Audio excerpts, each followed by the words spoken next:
lifestyle legends. In this show, it's our final in the series of the Hidden Gems of the Golden Zone. Today we're going to Pancho's Restaurant on the beach. Pancho's is an amazing place with a waterfront view. After that, we're going to be going to a place that's off the beaten path and amazing. You're really going to enjoy both of them. So come along, let's go. Winds blowing, stem the tide. It's slow going, but we'll be fine. It's all gonna work out right. And continuing our tour today of the program of the Hidden Gems of the Golden Zone, we're here at Pancho's Restaurant, where we have the extreme privilege of talking to Pancho's son, Pancho Jr. He's going to tell us a little bit about the history of Pancho's and when it came to be, how it came to be, and he's going to give us some information on what he knows about the lagoon that once existed here. Come on in. Well, here we are inside of Pancho's Restaurant. We have the great privilege of speaking with Pancho Jr. himself. He's going to give us a little bit of information about the history of the restaurant, the history of the Golden Zone. Pancho, thank you for having us today. Thank you for letting me doing this. Wonderful. And what year did Pancho's Restaurant start? The exactly day, it was April the 5th of 1985. It was a small thing. If you could see this patio and the first logo here, it was the whole restaurant, but totally smaller and let's say with no investment at all. Just really, let's say easy, you know. The first thing my dad was selling here was Sabritas chips, coconuts, cold coconuts, and pops, and that's it. My mom used to boil shrimp, squid, and octopus at the house, and on a pulmonia, they used to bring it here and resell it. He didn't even have a stove, just so you can take an idea of what was it, small and you know. That's amazing, and now it's grown to such a large location with a second floor and everything, which is just so wonderful. Talk to me a little bit about when Pancho started. What was this area of the Golden Zone like at that time? Yeah, this the Golden Zone was already Golden Zone by that time, but there was still some lots inside here. This lot, they sold each local on a really good deal of financing. So that's why all these guys that are our neighbors got one of these places here right on the beach. After that, it never appears an opportunity like that, because this became on those years the really trendy place on Mazatlan. As I told you, it was 1985, and I think that the farthest spot in Mazatlan used to be El Cid, where El Cid is right now. No marina, no Cerritos at all. I don't know if some people that know Mazatlan for many years, from El Cid, from Faro Mazatlan, there used to be a bridge before La Marina that connect that area to Cerritos. Well, now it's totally different. It's totally different. It was the good times of Mazatlan. Absolutely. I also hear a rumor about some special drink that your dad makes that's in some jar with fruit. It's some kind of homemade tequila. Tell us about that. He calls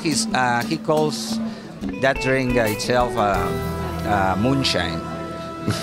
They said the moonshine used to be like when the liquor was prohibited in the States many years ago. The people used to do by night their own liquor.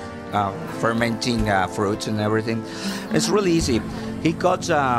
You can do it with. We do it with guava and apples. We cut guavas and apples. Then you stir it up in a jar that I'm going to show you a little later. We put mezcal in. You have to let it rest for, let's say, from 24 to 36 hours. Actually, when it takes like 48 is when the taste is better. But it cannot be like 72 hours, because otherwise the fruit start to spoil, and then it doesn't taste really good. It's something like you have to drink it from 36 to 48 hours. That's that. That's interesting. Okay, so what we're going to do is we're going to take a look at some of the dishes that they serve here in the restaurant and take a look at the restaurant itself, a little tour, and we'll continue on there. She don't know how rough life's ocean can be.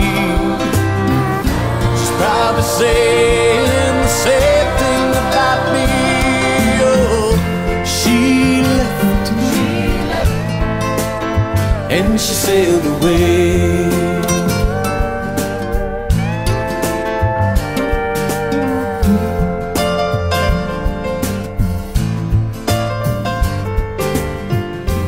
Pancho, you brought some wonderful dishes to the table. Tell us what we have here. Okay, look, this is one of the classic Mexican dish, the classic Tampiqueña carne asada. It's a beef fillet. It's really tender though. But also the classic way to serve it is with this chicken enchilada, the beans, the guacamole, and the rice. This is a really popular in all Mexican restaurants dish. Well, it's like one of the basics, but it's still really, really good. It is one of our stars. For some reason, this dish is one of the most, of the people that most ask for it. And the presentation is so lovely. It really is. It's such a fine dining kind of aspect. It's really beautiful, and the steak is nice and thick. It looks really good. Yeah, you know, in this restaurant we decorate our own plates. In Guadalajara they do it for us, the Amphora Company. Over here we have some coconut shrimp. This is one of the most wanted also plates here in at Pancho's. They say we have the best coconut shrimp in town. It's jumbo shrimp. We serve 6 jumbo shrimp of the U15 size. You know, Mazatlan is the capital of the shrimp, right? We have the best shrimp in all America. I do know that. And I'm talking about Mexico and the States, the whole continent. And it truly is a work of art. He's right. Mazatlan is the shrimp capital of the world, and we are so lucky to have such fine things here in the Golden Zone in Mazatlan, right in our own backyard. This is great. So here we are with the Pancho's famous moonshine. I'm scared. Here we go. Okay, as I told you, guava and apple, but also you can do it with pineapple, you can do mango, any fruit that you want to mix it here is possible. And the liquor, I'm not supposed to tell it, but it's mezcal. Okay? It's mezcal, oh God. Let's have it a try because it's really good, Julie. Really tiny one, okay? I'm on the job, so you know. Salud. Salud. Here we go. There you go. It's really light. Oh my God, it's really good. Oh yeah. Can I get some to go? By the sea, though you've never won much at cards, let alone the lottery. Well, folks, here we are at Casa Loma, the infamous Casa Loma, and we're going to go in on our last visit today on the Hidden Gems of the Golden Zone. We're very excited to see it. Eduardo, who's one of the owner's sons, is going to tell us a lot about the history of the restaurant and the history of the Golden Zone as well. Come on inside, let's go. If you're lucky, live by the beach. So here we are sitting down with Eduardo, who is one of the sons of the founder, Francisco Urrea, and he's going to tell us a little bit about the history of Casa Loma. Thank you for having us today. Very welcome. Thank you for coming.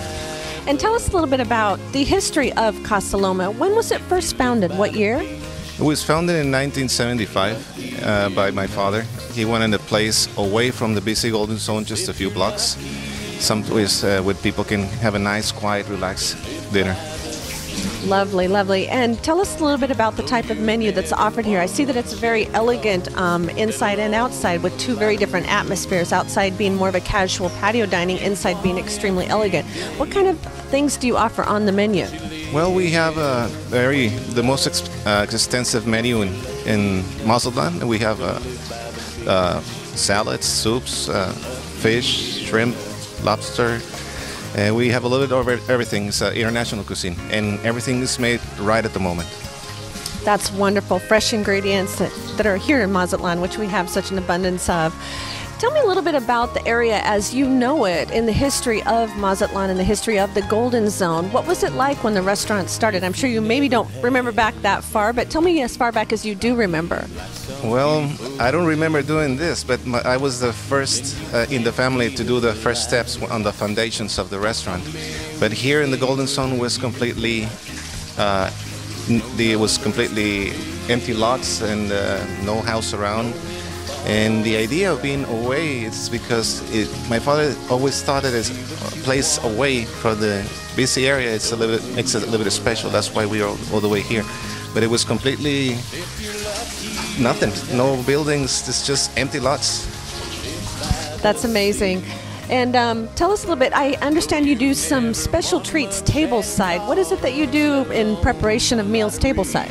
Well, we do have the Casaloma salad. We have the Caesar salad too, and we have one of the special dishes that is called steak tartare, which is most restaurants they don't have it anymore, and bananas flambé and crêpes Sussex, and we do that in front of the customer. And I hear something about a special Spanish coffee or something that involves flames and all kinds of great show. What's that all about? Well, we have a person that makes the coffee made in flames with Spanish coffee, Italian coffee, and Mexican coffee too. That's with tequila. That's wild. And we keep hearing elusive things about a lagoon that used to be around in the Golden Zone back in the day. Do you know anything about that lagoon? Do you remember anything about it? That was a little bit long before me, but yes, here exactly where the Panama restaurant is, in that area, used to be a big lagoon, and the people that used to stay at the Playa Mazatlan used to fish on the ocean side and sometimes fish on the lagoon. So they had two different types of fish, from the lagoon and from the ocean. That is such an interesting history. That's amazing. Well, we'd like to go in and take a look at the restaurant if that's okay. So we'll finish up here at the table and move inside. Gone, I'm just not dealing too well. It's all gone to hell. I can say that I'm fine, yeah, that's just an illusion. I'm wishing we'd found another solution, but you're gone, and I'm on my own. I'm on my own. Well, Eduardo, thank you so much. We're enjoying very much now some time in the bar. This is a very elegant bar, very comfortable. It looks like a nice place to just sit down and have a drink and talk with a friend. And we sure appreciate your time this afternoon. Thank you so much. Very welcome. It's my pleasure. Salud. Salud. Yummy. Well, folks, this concludes our episode of Hidden Gems of the Golden Zone. We hope you enjoyed it. We sure had fun. Until next time.